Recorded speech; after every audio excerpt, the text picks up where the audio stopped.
자, 117페이지, 네, 시가와 조정구역 안에서의 행위 제한 발표하시고요. 필기를 좀 해요. 네, 필기하면서 설명을 들어주십시오. 네.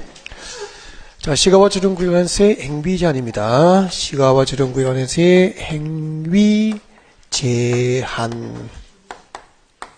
필기 준비되셨죠? 자, 시가와 조정구역 안에서의 행위 제한은, 네, 이 법, 국토교육법이죠. 이 법과 그 시행령, 이 법과 그 시행령에서 직접 규정합니다. 자, 그 내용을 소개합니다. 자, 국토교육법과 그 시행령에서는 다음과 같이 행위제한을 규정하고 있죠. 시가와 조정구역의 지정이 결정고시된 토지에서는 원칙적으로, 시가와 조정구역이 결정고시된 토지에서는 원칙적으로 도시군 계획 사업, 도시군 계획 사업 시행, 도시군 계획 사업 시행이 금지됩니다. 시가와 조정구역이 결정고시인 토지에서는 원칙적으로 도시군 계획 사업 시행이 금지돼요. 그러면은 도시군 계획 사업은 다 배웠죠. 몇 개가 있었습니까? 3개. 이야기해 주십시오. 자, 국토계획법상 도시군 계획 사업이라 하면 3가지 사업이 있었어요. 네, 도시군 계획 시설 사업이 있죠. 도시군 계획 시설 사업이 있습니다. 도시군 계획시설 사업과 두 번째 도시개발 사업, 신도시를 개발하는 도시개발 사업이 있고요. 재개발, 재건축 등 정비 사업이 있습니다. 정비 사업. 그러면은 도시군 계획시설 사업과 도시개발 사업과 정비 사업은 도시계획과 군계획으로 정책을 입안하여 결정한 사업이거든. 그래서 이름을 국토계획법상 도시군 계획 사업이라고 하는데, 시가와 조정구역이 결정고시인 토지에서는 이 3가지 도시군 계획 사업 시행이 금지돼요. 그러면 이 3가지 사업에 의해서 이루어지는 개발은 사적 개발입니까? 공적 개발입니까? 공적 개발. 도시계획과 군계획으로 계획된 이 3가지 공적 개발도 금지되는 게 원칙이다 이 말입니다. 그런데 예외가 있죠. 예외적으로 국방상 공익상, 예외적으로 국방상 공익상 사업 시행이 불가피한 것. 국방상 공익상 사업 시행이 불가피한 것. 사업 시행이 불가피한 것은 예외적으로 허용됩니다. 시가와 조정구역에서 도시군 계획 사업 시행은 원칙적으로 금지됩니다. 다만 국방상 공익상 시가와 조정구역 안에서 사업 시행이 불가피한 것은 예외적으로 허용될 뿐이라는 거죠. 그 다음에 세 번째, 이게 중요합니다. 비도시군 계획 사업이에요. 비도시군 계획 사업. 비도시군 계획 사업이니까 도시군 계획 사업에 의하지 않고 이루어지는 개발입니다. 그러면 공적 개발입니까? 사적 개발입니까? 사적 개발.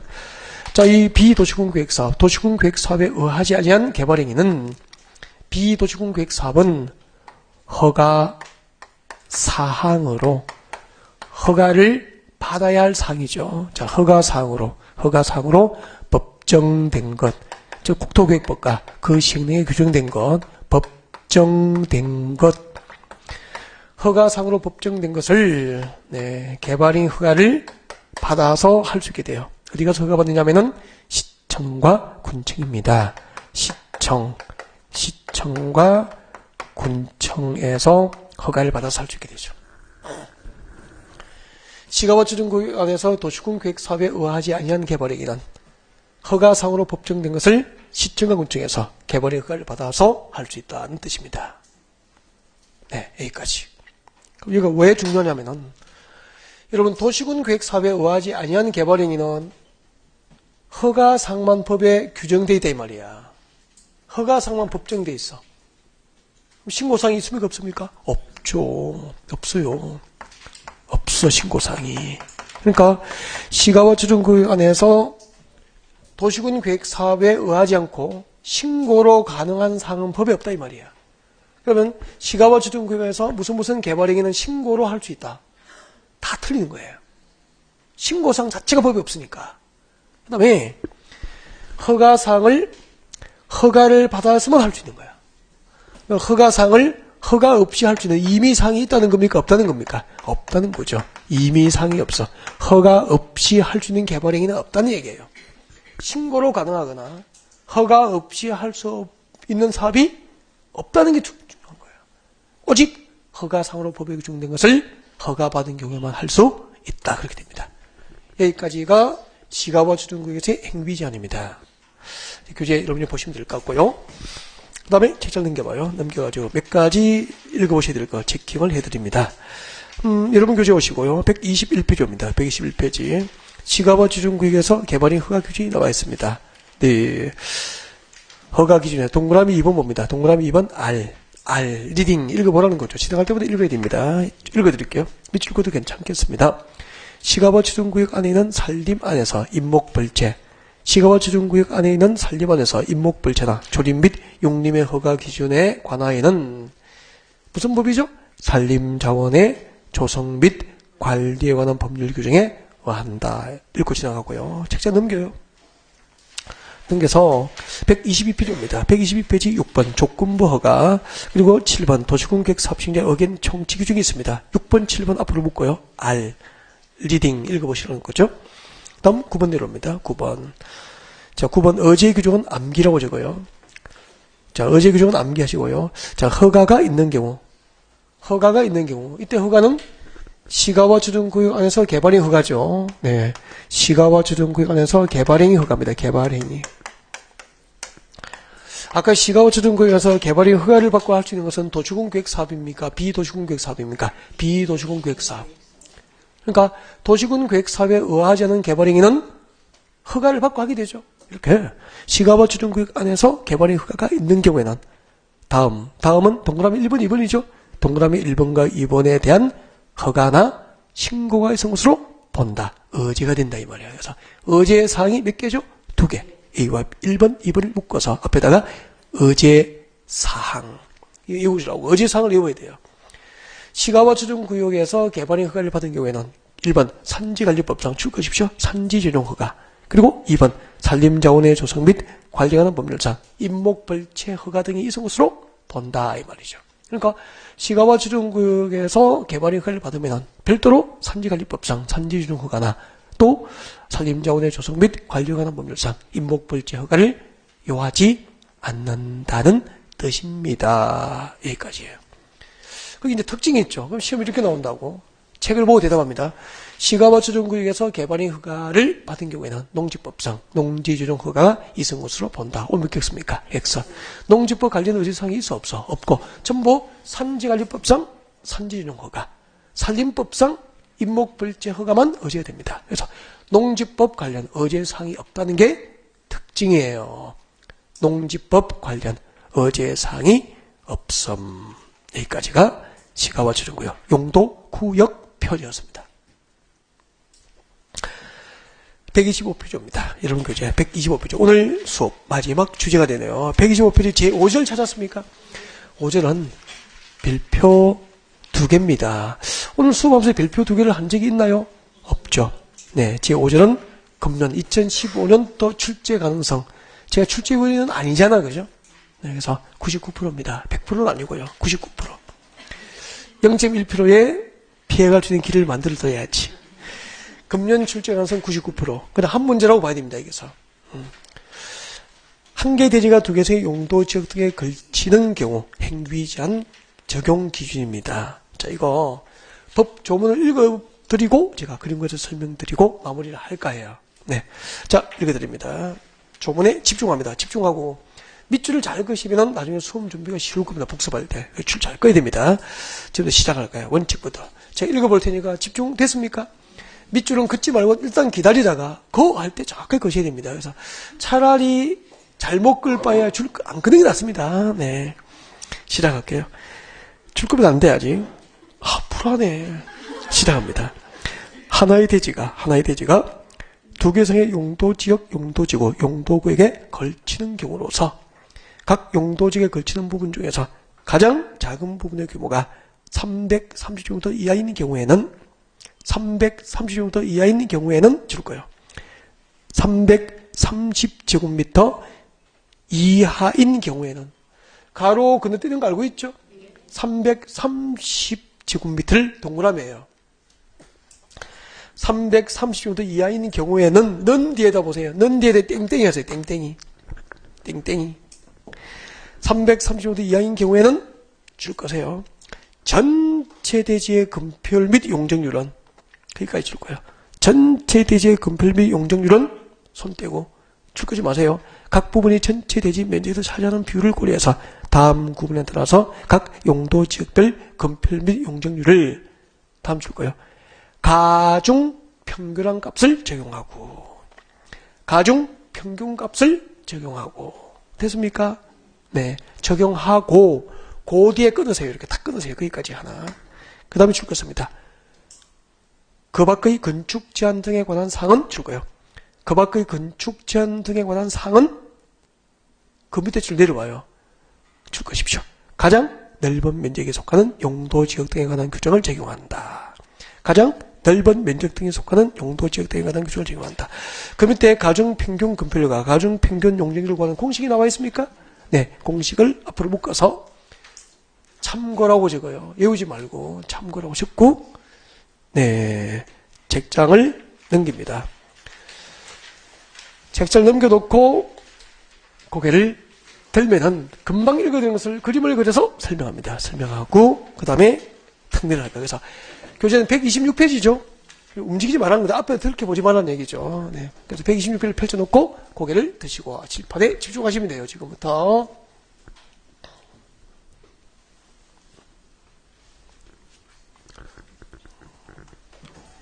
그래, 이 파트 끝나면 마무리입니다, 오늘은. 네, 다른 새로운 파트를 시작 안 해요. 네. 2시간 넘을지, 빨리 끝날지, 얼마 안 됐구나, 시간이. 그래도 빨리 끝낼 거예요. 몸이 약해서.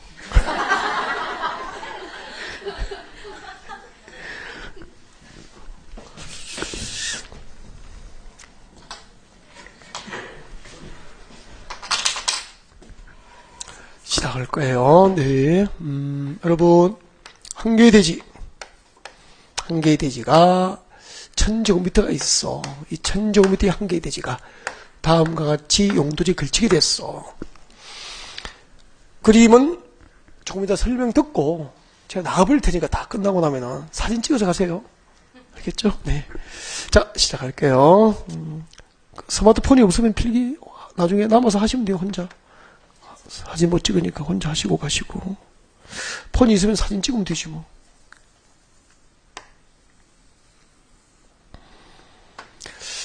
한 개의 대지 1000제곱미터가 이렇게 3개의 용도지에 걸치게 됐어. 3개의 용도지에 걸쳤습니다. 자, 여기는 준주거지역이에요. 준주거지역. 준주거지역에 걸친 면적이 500제곱미터입니다. 준주거지역에 500제곱미터 걸쳤어요. 준주거지역 500제곱미터. 여기는 제1종 일반 주거지역입니다. 제1종 일반 주거지역. 제1종 일반 주거지역에 걸친 면적은 300제곱미터고요. 여기는 제2종입니다. 제2종 일반 주거지역에 걸친 면적이 200제곱미터 그렇게 된다고. 한 개의 대지 1000제곱미터가 몇 개의 용도지역에 걸치게 됐습니까? 3개의 용도지역에 이렇게 걸쳤다고. 그러면은 이 대지의 건축주, 여러분의 고객이 집을 지을 때 금표율은 몇 %를 적용해야 되고 용적률을 몇 %를 적용하고 그 다음에 건축 제한, 행위 제한은 어떤 용도지역의 규정을 적용해서 집을 지어야 될지 기준이 필요하잖아. 그걸 지금부터 이야기하겠다는 거야. 자, 이렇게 한 개의 대지가 3개의 용도지역, 2개의 용도지역에 걸치게 되면 각 부분에 걸친 면적을 봐야 돼. 이 각 부분에 걸친 면적 가운데서 가장 작은 면적이 아까 얼마 이하? 330제곱미터 이하가 있으면은 이거 말이야. 가장 작은 면적이 330제곱미터 이하가 있으면 법 조문을 외워요. 네. 전체 대지에 적용할 전체 대지가 얼마지? 1000제곱미터잖아. 1000제곱미터 대지에 적용할 전체 대지에 적용할 건폐율과 용적률은 가중 평균값을 적용합니다. 가중 평균값을 적용해요. 가중 평균값 적용. 가중 평균한 값을 적용합니다. 전체 대지의 건폐율과 용적률은 가중 평균값을 적용합니다. 이걸 외우라고. 그리고 건축 제한. 이 대지에 적용할 건축 제한은 그 중에서 가장 넓은 용도지역입니다. 그중 가장 넓은 지역입니다. 그중 가장 넓은 용도지역. 가장 넓은 용도지역이니까 뭐죠? 준주거죠. 그러니까 이 1000제곱미터의 대지는 집을 지을 때는 준주거지와 똑같아요, 그냥. 준주거지에 적용될 건축 제한 규정을 적용하면 된다 이 말이에요. 그러니까 준주거지에서 건축에 허용된 건물을 지으면 된다 이 말입니다. 됐죠? 건축 제한은 가장 넓은 지역. 건폐율과 용적률은 가정평균값 적용한다 이 말이에요. 이 두 가지를 외우면 돼요. 그러니까 계산 문제로 나올 수도 있지만 조문 자체가 시험 문제로 나오기도 합니다. 조문이. 조문을 그렇게 외우라고. 다시 할게요. 한 개의 대지가 두 개의 이상의 용도지에 걸치게 되면은 각 부분에 걸친 면적 중에서 가장 작은 면적이 330제곱미터 이하가 있다면은 전체 대지에 적용할 건폐율과 용적률은 가중평균값, 건축 제한은 그중 가장 넓은 용도지역의 기준을 적용한다 이 말입니다. 됐죠? 그러면 가중평균 건폐율과 용적률만 구하면 되잖아. 구하기 위해서 자 건폐율과 용적률 자료를 드릴게요. 이제 준주거지역은 건폐율이 70% 이하에서 각 시군 조절을 정한다라고 했잖아. 55국에 66, 57이니까 7이잖아. 그래서 건폐율, 자 준주거지역 건폐율은 50% 이하, 70% 이하에서 각 시군 조절을 정하니까 조절을 정한 건폐율이 60이고, 그리고 용적률은 500% 이하에서 조절을 정하니까 용적률은 400% 조절을 정했어. 그리고 제1종 일반주거지역입니다. 1종 일반주거지역은 55국에 66, 60% 이하에서 조절을 정하면 되죠? 50%고, 용적률은 100으로 시작해서 50 증가하잖아. 그죠? 이게는 200% 이하에서 조절을 정하면 되니까 200%라고 할까? 그 다음에 이게 건폐율입니다. 건폐율은 60%라고 하고, 용적률은 250%가 적용된다고 하지 뭐. 그러면 지금은 가장 작은 면적이 200제곱미터, 330제곱미터 이하가 있기 때문에 이 대지에 집을 지을 때 건폐율은 가중평균값을 적용한다 이 말이에요. 용적률하고. 그럼 가중평균 건폐율과 용적률을 구하면 되죠? 그러면 딱 한번 보여줄게. 봐요. 가중평균 건폐율과 용적률을 구하게 됩니다. 가중평균 건폐율입니다. 가중평균 건폐율은 가중평균 건폐율만 하실 거야. 용적률 여러분이 해요. 똑같은데 뭐. 보시고 가중평균 건폐율은 전체 대지 면적이 얼마죠? 1000분의 보통 문제는 뭐 항상 전체 면적은 1000 아니면 2000입니다. 그냥 보통 그렇게 줍니다. 계산하기 쉽게 1000이고, 그럼 봐봐. 가중평균 건폐율이 뭐냐면은 각 용도지에 걸친 면적이 똑같습니까? 다릅니까? 다르니까 그 면적 비율을 고려하여 건폐율 이거 평균을 구하라 이 말이야. 면적을 안 따지면은 60, 50, 60을 더해서 나누기 3하면 되잖아. 그럼 평균이잖아. 면적을 고려하여 평균을 구하라. 그게 가중평균 건폐율이야. 면적 비율을 고려하라고. 그럼 이렇게 되면 되지. 준주거지역 면적이 얼마죠? 500이잖아. 500제곱미터의 대지에 적용되는 건폐율은 얼마입니까? 60. 500 곱하기 60. 500 곱하기 60. 됐습니까? 그 다음에 더하기 300제곱미터 대지에 적용할 건폐율은 얼마죠? 300제곱미터 곱하기 50. 50% 건폐율 더하기 200제곱미터 대지에 적용될 건폐율은 60이죠? 네. 그러면은 여기는 200 곱하기 얼마죠? 60. 이거 계산하면 된다 이 말입니다. 이 가중평균 건폐율이야. 그러면은 5, 6, 30이네? 3, 5, 15, 2, 6, 12, 7, 5네? 이 대지에 적용할 가중 건폐율은 얼마입니까? 57%. 대지 면적의 57%를 건축하면 돼. 알겠죠? 이 조건에서 허용되는 최대 건축 면적은 얼마죠? 57%니까 570제곱미터. 1000제곱미터의 57%는 570제곱미터를 건축할 수 있다 이 말이에야. 맞죠? 그런 식으로 문제 나온다고. 그러면은 가중평균 용적률로 해보자. 1000분의 500 곱하기 얼마면 되죠? 400. 됐죠? 용적률 평균을 그렇게 구하라고. 면적을 고려해서. 300제곱미터 적용된 용적률 얼마죠? 200이니까 300 곱하기 200. 200제곱미터 적용된 용적률 250이죠? 200 곱하기 250. 이거 평균은 가중평균 용적률이다 이 말이야. 됐죠? 그 공식을 보면 더 어려워. 공식을 이렇게 적어놨다고. 이 토지 면적을 F1이라고 그랬어. F1은 첫 번째 토지 면적을 말한 거야. F2는 뭐죠? 두 번째 토지 면적을 말하는 거고. F3는 뭐죠? 세 번째 토지 면적을 말하는 거고. 그럼 제일 끝에 마지막 개수가 몇 개인지는 모르잖아.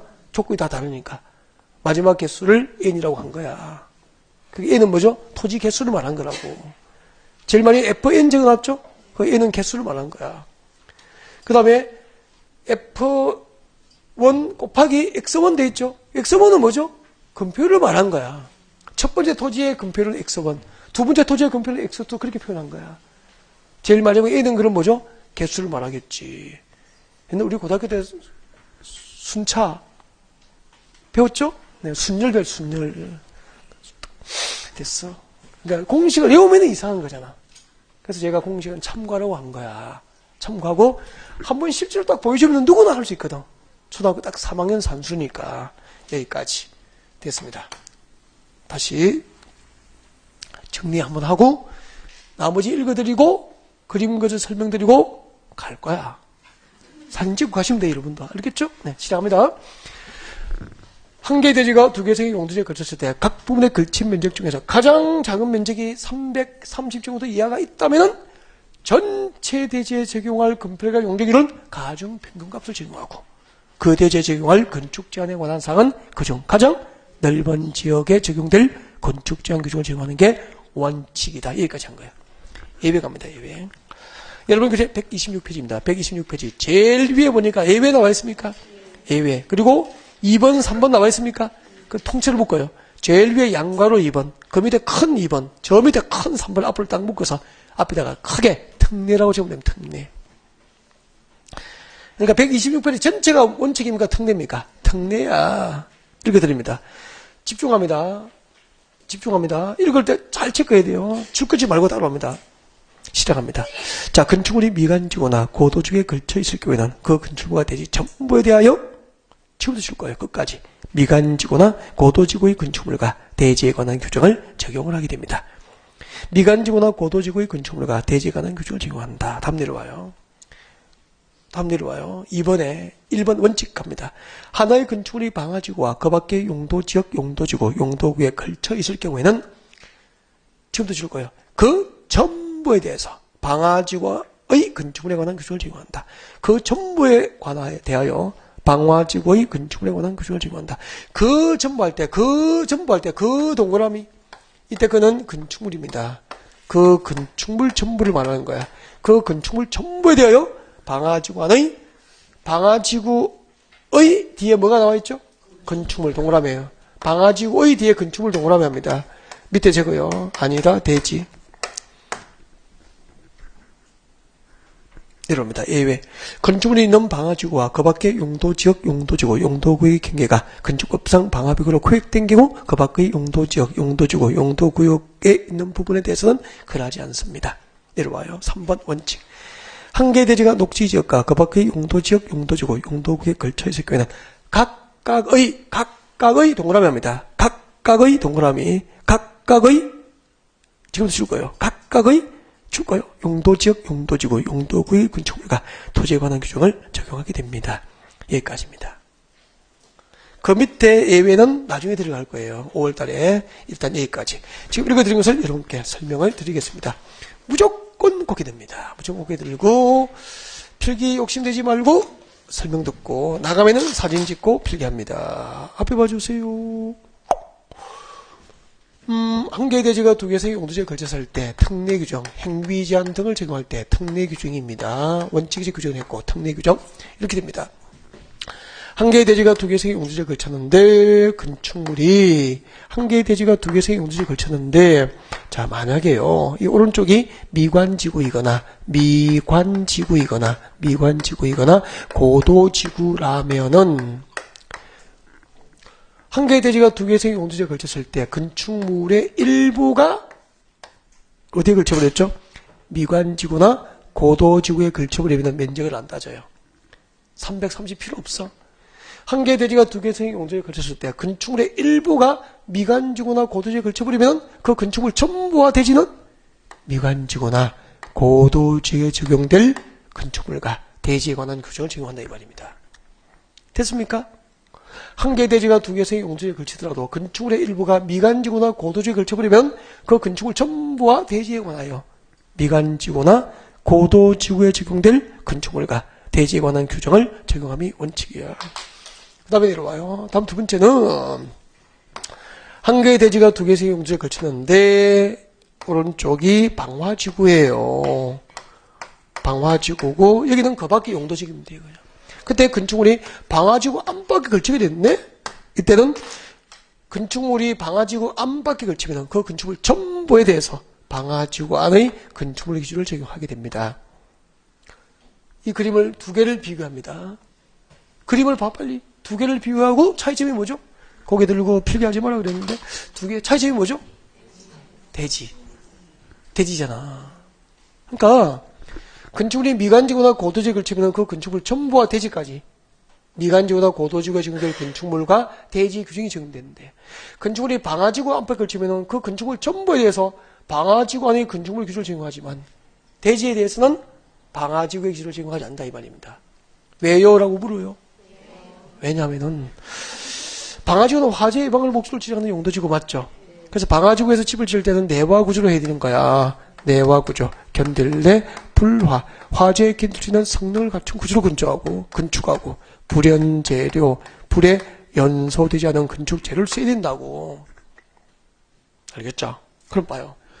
건축물이 방화지구 안팎에 걸치면 화재를 막아야 되니까 이 건물 전부를 방화지구 안의 건축물 기준에 따라서 건물 전부를 내화 구조로 하고 불연 재료로 써서 화재에 대한 안전을 확보하는 뜻이야. 왜 건물 전부에 대해서 방화지구 기준을 정한지 이유 됐죠? 단 여기는 땅이잖아. 땅은 내화 구조나 불연 재료를 써야 할 건물입니까? 아닙니까? 아니잖아. 그래서 대지를 내화 구조로 불연 재료로 해야 될 필요는 없죠? 대지는 방화지구 기준을 적용해 안 해? 안 한다 이 말입니다. 이해가 됐죠? 다음은 방화지구 안과 밖 사이에 방화벽으로 구획돼서 막았다고. 무슨 벽? 방화벽으로. 방화벽이 이거다? 막을 방지의 불화천이가 화재 예방을 목적으로 화재를 막을 수 있는 화염의 확산을 막을 수 있는 벽이야. 화염의 확산을 막을 수 있는 벽이잖아. 그럼 봐봐. 방화지구 안에 이쪽에 봐요. 방화지구 안쪽에 건물에 화재가 발생했다니까 불이 났어. 지금 뭐로 막혀있죠?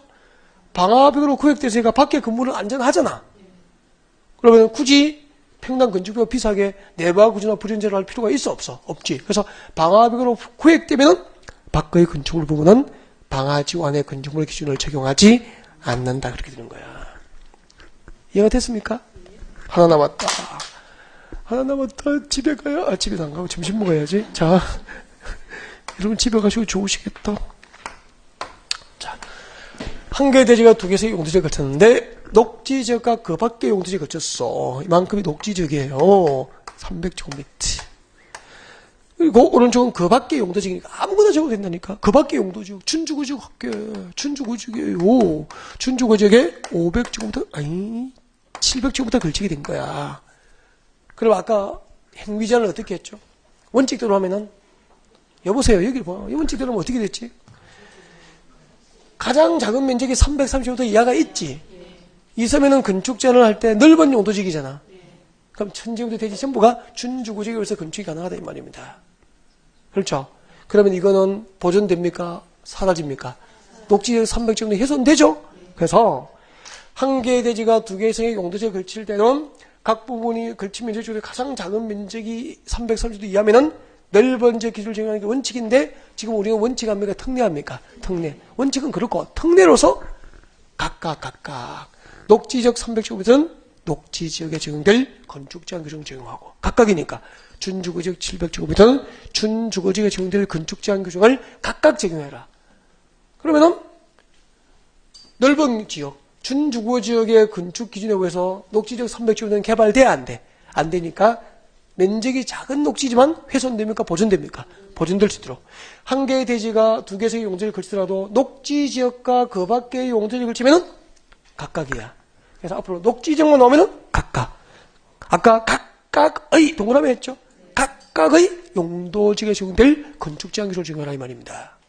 그러니까 비록 면적은 330도 이하지만 넓은 지역, 준주구적 진역에서 개발 훼손되는 것을 막아야 되니까. 이해가 됐습니까?